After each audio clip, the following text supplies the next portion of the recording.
Hello everybody, Martin Radner here from Radner Law Group, bringing trial analysis. Today we're going to be jumping into the Charlie Adelson trial, which just started today with opening statements, and it is a very interesting trial, long history, and we're going to jump into it in 1 second. Please, if you haven't yet, subscribe, like the video so we can continue this channel growing.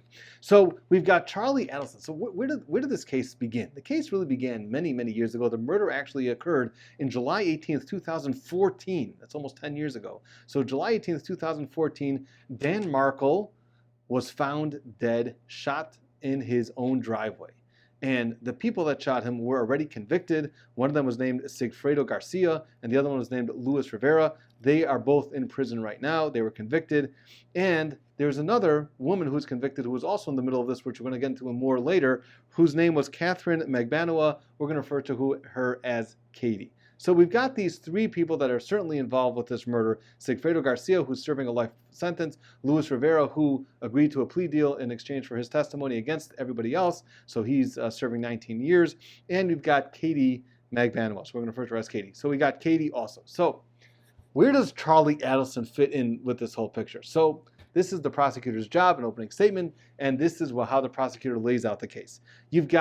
She says you've got a few different paths that lead to Charlie Adelson. You've got number one, the Toyota Prius. The Toyota Prius was a rental car that these two individuals, Sigfredo Garcia, the two murderers, Luis Rivera, they were in when they came and followed Dan Markel home and eventually shot him to death in his driveway. So they rented this Prius. And if you go through the whole elaborate way that they track the Prius and track the cell phones and everything like that, that's how they were able to identify that these are the two individuals in that car, these murderers, Sigfredo Garcia and Luis Rivera.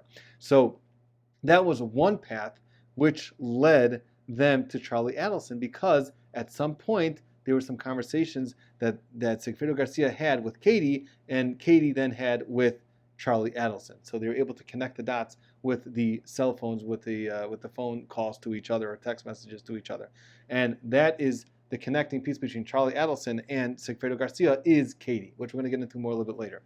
Let's talk of, then the prosecutor talks about the personal life. So he says, let's talk about the personal life of what was going on between Dan Markel and his wife, Wendy Adelson. Wendy Adelson is the sister of Charlie Adelson. She was married to Dan Markel, and they were going through a very bitter divorce. It was a very bitter divorce, and it was a very they had a very terrible custody dispute. There's two children that they were fighting about who gets them and where can they move, and it was just ugly, and it was just a bitter divorce. And Wendy, what happened was Wendy wanted the children to move with her to Miami. They were living in Tallahassee at the time. That's where they both worked actually at the time. Dan Markel worked there as a law professor, and Wendy also worked in Tallahassee. And Wendy wanted to move back to Miami, wanted to move down to Miami, and she wanted the children to come with her, obviously. Well, her parents also, Harvey and Donna, they lived in Miami, and they also had a job set up for her. So they were all ready to welcome their daughter who's getting divorced, who needs their support. They have a job set up for her. The children can be there. And, we just got this annoying ex-husband, Dan Markel, that's kind of in the way. Now, she filed this motion to move, that she should be allowed to move down to Miami with her two children, and that was part of the family court proceeding. Well, he won that motion, and therefore the judge ordered that no, the kids should stay in Tallahassee. That's where they were born, that's where they grew up, and that's where they're familiar with, their schools maybe. So that we're going to keep the kids in Tallahassee. So obviously the Adelsons were not so happy with that outcome. Now the prosecutor goes on and explains that Donna and Harvey, which were Wendy's parents and Charlie's parents, they hated Dan. Now this is understood because Dan is actually divorcing their daughter, and there's obviously some really bad blood there. So Donna hated Dan, and there's emails that you're going to see that show how much hatred she harbored towards Dan. And she came up with all of these ideas. And one of the ideas were that she suggested to give Dan Markel $1 million bribe in order to allow Wendy to move down to Miami with the kids. This is one of her ideas.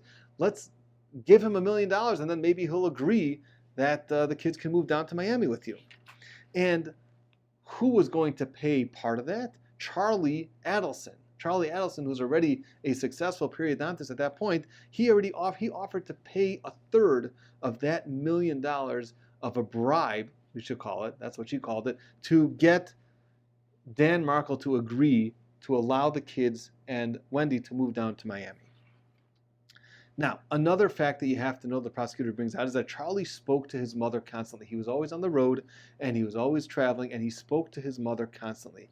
And she would complain about Wendy's situation, which is normal, right? The mother of her daughter, who's going through this messy, bitter divorce and custody dispute, she would talk to Charlie about what's going on with Wendy. And she talked about it so much with him, and essentially this is how the prosecution feels, that she kind of made it Charlie's problem. Charlie, this is your problem. You figure it out. Figure out a way to get her out of this. Figure out a way that she can just move back to Miami, get away from this terrible husband of hers, or ex-husband of hers. Let her get the kids. Charlie, this is your problem. So this is how prosecution is building up this whole story, that really Donna is putting all this onus on Charlie to figure out what to do in this situation. Well, right before the murder, just to add more insult over here, is more salt to the wound, Dan Markel files a motion. This is all going on in family courts. Dan files a motion with the court to not allow Donna, right, his mother-in-law, the grandmother of his children, to not allow Donna to spend time with his kids unsupervised, because he was making allegations to the court that Donna was going and disparaging him to his own children. And she was saying how much of a terrible person he is. And obviously no parent wants that done. Now, was it actually happening? Was it not actually happening? I mean, this is what goes on in family court. People will point the finger all the time. So so Donna, obviously, again, this is just more salt to the wound. She really does not like Dan Markel.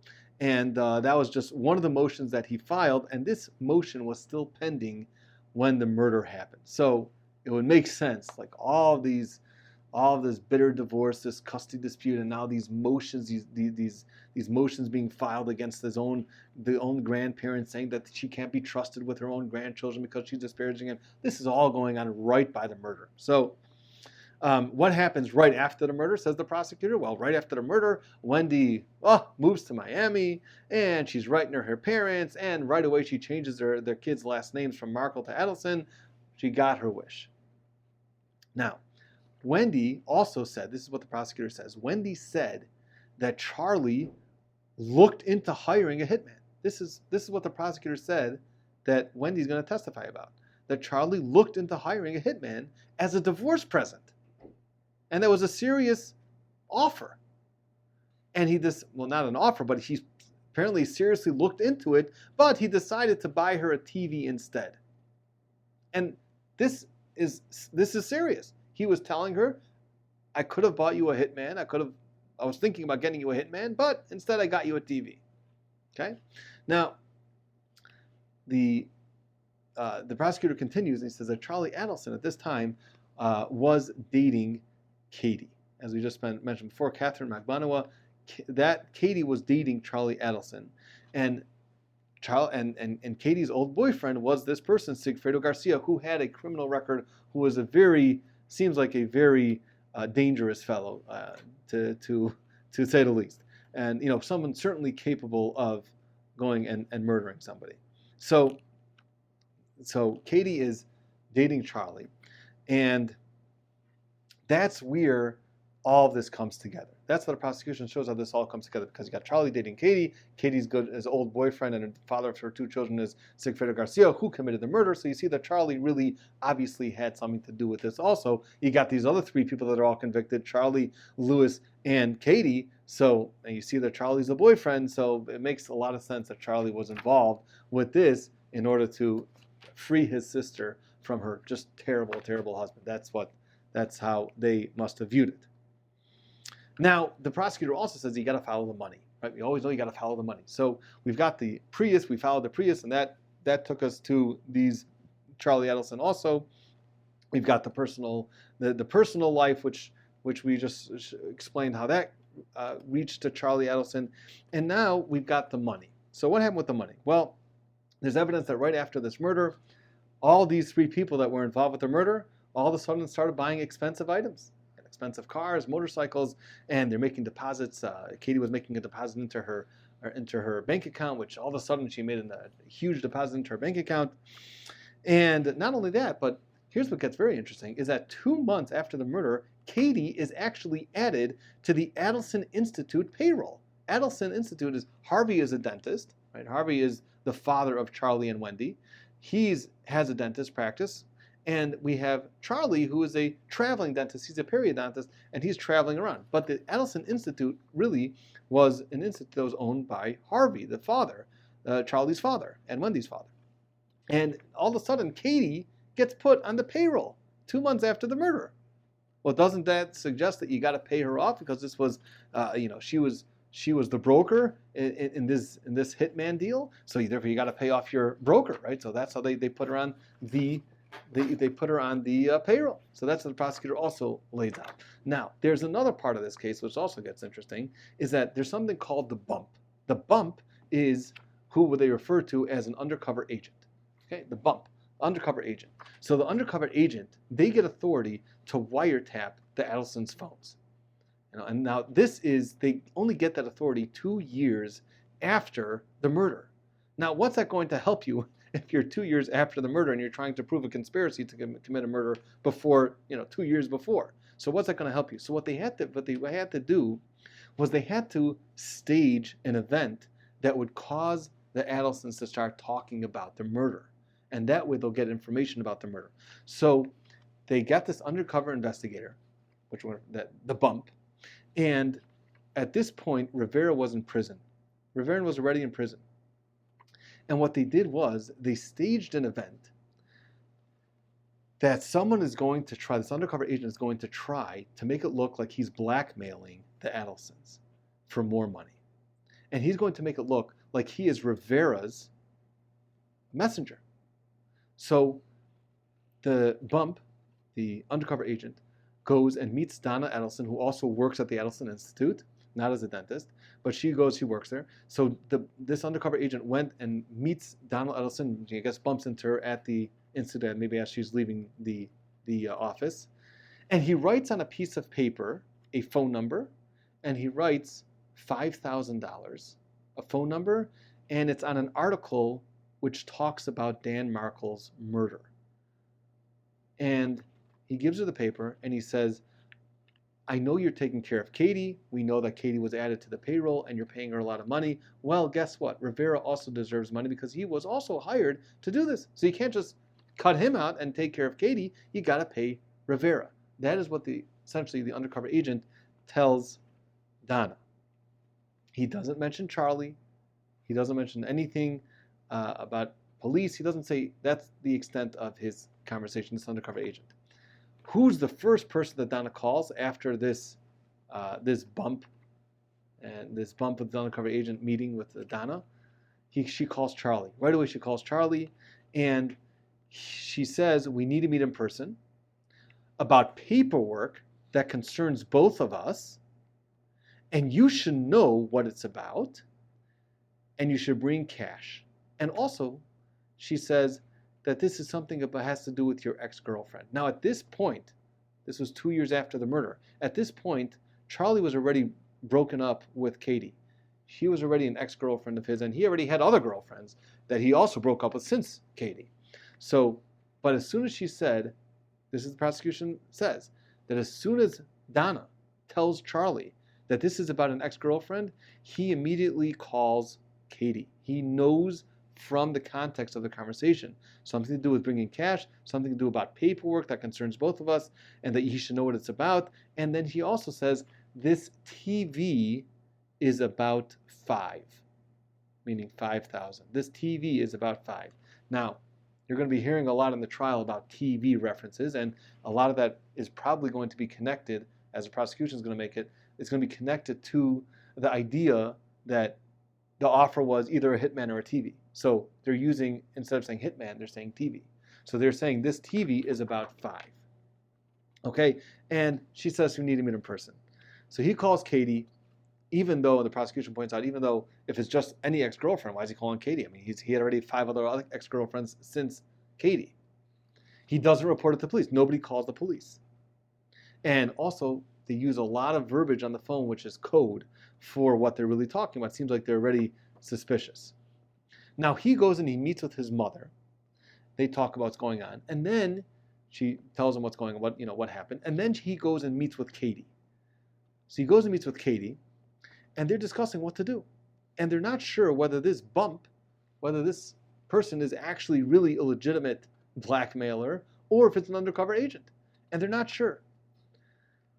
And part of what Charlie is doing with Katie, now the reason why we know this is because there were agents, these other undercover agents who knew about where they're going to meet because the phones were tapped, and they went to the meeting spot and they recorded the meeting from a different table, from a different spot. So they eventually were able to get the recordings of these meetings between Charlie and Donna and Charlie and Katie.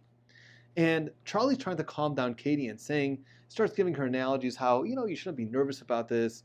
The cops, they were actually, as the prosecutor explains, they were actually hopeful that this was an undercover agent. Because if this was an undercover agent, that tells them that they don't have enough information to be able to charge them. And therefore, all you got to do is be quiet. Don't give them anything to be able to charge you with.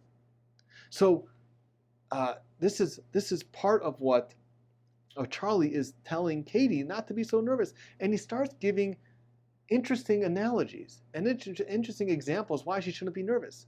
So for example, he says, he gives an example. Let's say you take a rental car, and the Prius was a rental car. And he says to her, well, let's say you take a rental car and you take it out, but then you lend it to somebody and somebody else takes it with them and commits a murder. Did you do anything wrong? Even if they find your DNA in the car, does that mean that you did anything wrong? No, because it was a rental car. You just had it for a day and then you lent it to somebody else and then they committed the murder. So there's still no way to pin you or me. Essentially, that's what he's saying. There's really no way to pin us at this murder. And he's trying to calm her down by using such analogies that are very similar to the facts of the case, which is the prosecutor is saying they obviously are talking like this because they did this. They arranged this whole thing together.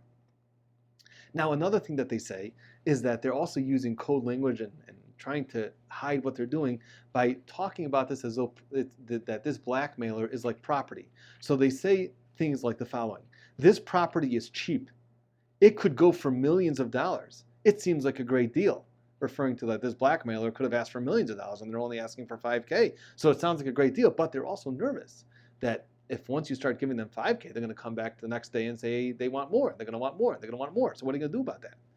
So they say the following types of things. They say, okay, the property is cheap. It can go for $1 million. Seems like a great deal. But if you get the wrong tenant in this property, the tenant could be increasing the rent. And that tenant can be a leash that never leaves you. Now that doesn't make any sense. Tenants don't raise rent. The landlords raise rent. But they're referring to this tenant as though it's a blackmailer. So that's what the prosecutor's suggesting with this type of language that they're trying to use to hide what they really are trying to do. So another thing that the prosecutor points out is that Rivera told the cops that he was paid the day after the murder by Katie. And he was paid in a very interesting way. He was paid with cash that was stapled together. Now, wouldn't you know it, that Charlie, in his safe, keeps cash together by how? Stapling it together. So it's obvious that this cash that ends up in Rivera's pocket came from Charlie. So obviously Charlie had to do with this whole scheme. He was the one that was paying for it. He paid this money with stapled cash to who needed to get it. Now, there's one problem with the prosecution's case, which she addresses, and that is that what's the long break for? I mean, if you found this all out in 2016, well, we're in 2023 now. What took so long? He wasn't arrested until, I think, 2022. So what took so long? So the prosecutor explains that what happened, the problem is that since they had this recording at these meetings in the restaurants, that when Charlie was meeting with Donna and Charlie was meeting with Katie, it was very loud and it was hard to really pick up on the audio. But they had to get some expert, and with the advance of technology over the past few years, they were able to get this expert to be able to drown out some of the background noise, and now they're able to get a much clearer listen to what was the conversations that were going on, and that is how they eventually were able to figure out that Charlie was really involved with all this, and that's why it took them so long to arrest Charlie. And that's essentially how the prosecutor ends their theory of the case, their story, and turns it over to the defense. Now the defense gets up there, and the defense attorney starts off very strong. He says, first of all, I want to tell you something. I don't have to prove innocence. And he's right. He doesn't have to prove innocence. All the defense has to do is prove that the prosecutor didn't prove their case. You don't have to prove that your client is innocent. So the defense gets up and says, I don't have to prove that he's innocent, but in this case, you're going to realize that he is innocent. And in fact, and he says, I usually don't say this as the defense attorney, but he is innocent. And the evidence is going to show you that he's actually innocent in this case. And here is the real story. Here's the real story. So yes, he's a traveling periodontist, and he talks a lot. Charlie loves to talk, and he also loves to say bad jokes. Now, in 2012, this is 2 years before the murder. In 2012, he says, Wendy calls Charlie. Wendy Adelson, who's married to Dan Markle, and Wendy calls Charlie and tells him about her marital problems that she's having with Dan Markle, and she's saying that she's going for counseling and she's trying to work it out. And she asks him, for advice. What do you think I should do? And he doesn't encourage her to get divorced. He doesn't say, oh, that guy's a piece of garbage and you should leave him and you're much too good for him. And he doesn't say anything like that. He says, well, you got to do what you got to do. See, if you feel like keeping together the marriage and do what you can, do all your efforts, then that's great. So right away, he's not suggesting that they get divorced. He's not disparaging Dan Markle. He's just saying, okay, you got to do what you got to do, like a good brother would do. Now he also says, like we said, he also has a history of saying bad jokes. Now eventually, after this initial conversation in 2012, Wendy does eventually file for divorce, and then she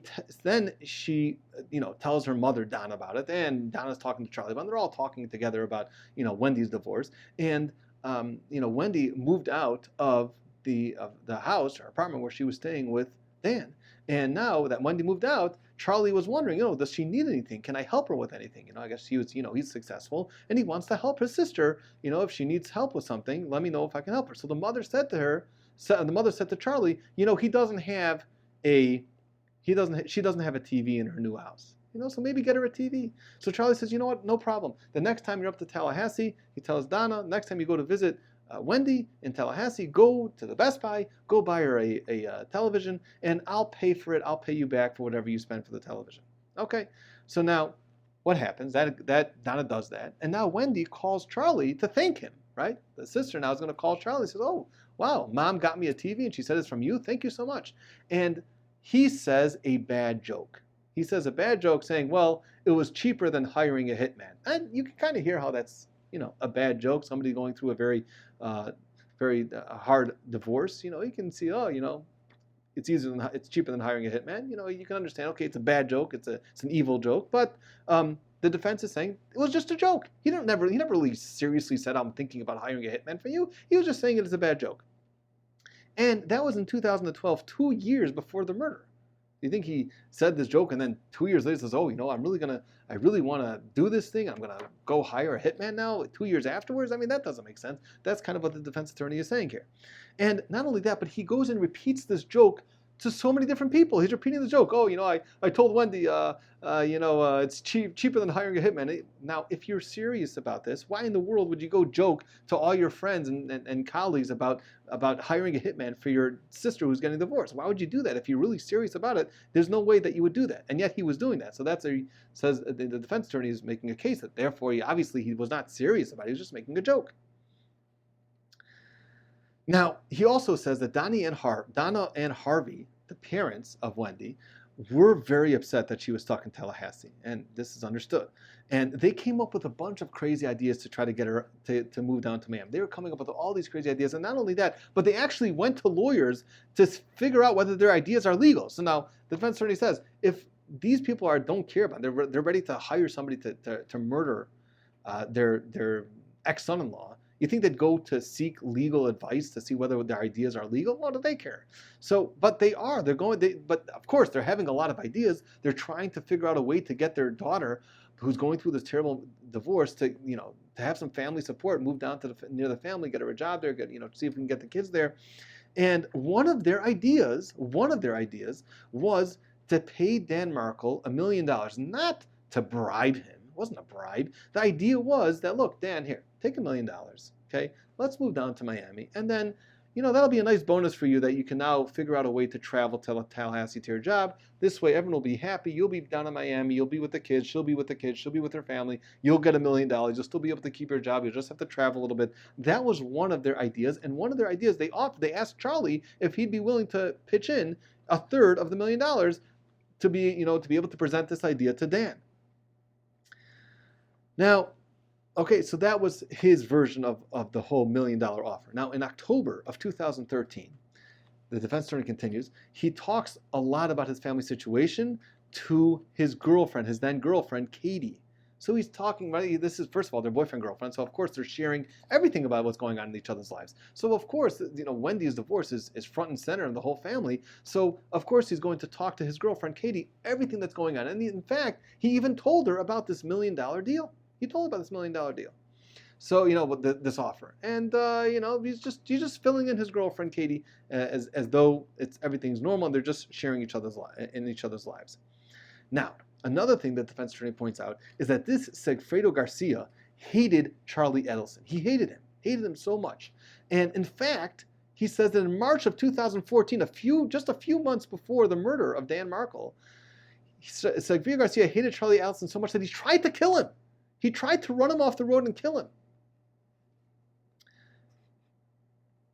So this is just unbelievable stuff. So he's saying, how can Charlie Adelson, do you think Charlie Adelson would go and work together with this whole conspiracy with Sigfredo Garcia, who wants to kill him? And the reason why Sigfredo Garcia wants to kill him is because Sigfredo Garcia was Katie's old boyfriend. He is the father of 2 of her kids, and he really still wants her. He still wants her as his girlfriend or his wife. And he's not so thrilled that Katie now is hooking up with this very successful periodontist who has a lot of money. It's not going to be so pleasant for him. So he's threatening him. He doesn't want him. And in fact, he calls up the Adelson Institute thinking that it's Charlie Adelson that works there, and he gets a cell phone number, which is actually not Charlie's cell phone, but it's actually Harvey's cell phone, the father, and he calls Harvey and he leaves a message saying that if you continue to date Katie, I'm going to kill you. So this is literally July 1st. This is literally 17 days before the murder of Dan Markel. You see Sigfredo Garcia threatening Charlie that he's going to kill him. Now, what happens then is that Katie realizes that Katie really wanted a long-term relationship with Charlie. Now, Charlie wanted more of a casual relationship, maybe a friends with benefits type of relationship. He didn't really want Katie, to have anything serious or anything long-term or anything that's going to, think about marriage or anything like that. Charlie wasn't interested. Charlie was just interested in working. He was married to his job. And of course, he wanted to have a girlfriend, but nothing like too serious. But Katie really wanted much more of a serious relationship with Charlie. And the defense's suggestion here is that because Katie wanted his money. Charlie is a very successful guy, and being able to be a long-term girlfriend or married to such a person, that's going to give you a lot of financial freedom. So that's what Katie was really after. Katie was really after Charlie's money. But when she realized that Charlie wasn't interested in this and they were just, casual boyfriend and girlfriend, so then she started getting ideas into her head. She started getting ideas into how can I get this money? She heard about the $1 million offer that he was going to pay a third of, and she was getting these ideas into her head. So what she did is that the night after the murder, Dan Markel was murdered in the morning. That night, she went to visit Charlie, and the way that the defense attorney says the story over is that Katie was hysterical. She was just hysterical, and she was going crazy, and she was telling Charlie that that she made a mistake, and she mentioned to some of her friends that, what was going on with Dan Markel and Charlie's sister, and that they heard about all this money that was being thrown around like it's nothing. And these bad friends of hers decided that they're going to extort Charlie, and they're going to go kill Dan, make an example out of what they can do, and then they're going to tell Charlie, if you dare talk about this, or go to the cops, or do anything other than give us money, we're going to kill you, or we're going to kill someone in your family. And this was all really Katie's mastermind of be able to extort Charlie herself. So yeah, she may have to give some money to Sigfredo Garcia and Rivera, but she was also going to keep a lot of the money for herself. But she's coming across as Charlie's good girl, a friend. And at this point, they were already not boyfriend and girlfriend anymore, and she was just coming across as though she doesn't know what to do, and now his life's in danger, and and he can't go to the cops, he can't talk about this, and this is all just one big extortion. And this had nothing to do with Charlie hiring hitmen or anything to do with that. Now, he still told his mom, and they were talking about his mom, but of course they had to use code language, and they had to use, all these ways of describing things that hopefully nobody will pick up on. And he says, the defense attorney, that's why they were excited that hopefully this bump is actually an undercover cop, because maybe this cop's going to catch on and it's like they're not doing anything wrong, and he'll be able to come and save the day and be able to protect Charlie without Charlie, doing anything against the blackmailers, these people trying to extort him from his money, and by him, not freely, willingly going to the cops. So that's really all that's going on, and that is the defense's story. That's the defense's story. That's his alibi. That really, this is all just one big extortion plot. The whole bump, that was what they thought was a second extortion that they're trying to do out of them, but really Charlie had absolutely nothing to do with hiring the hitman to kill Dan Markel. So very interesting stories, and we're going to be seeing how the evidence plays out and seeing which evidence is stronger for which side, and eventually getting to closing arguments. We will see how this trial turns out. That's it for now. Thanks. Please subscribe if you haven't yet, and like the video so we can continue growing. See you next time.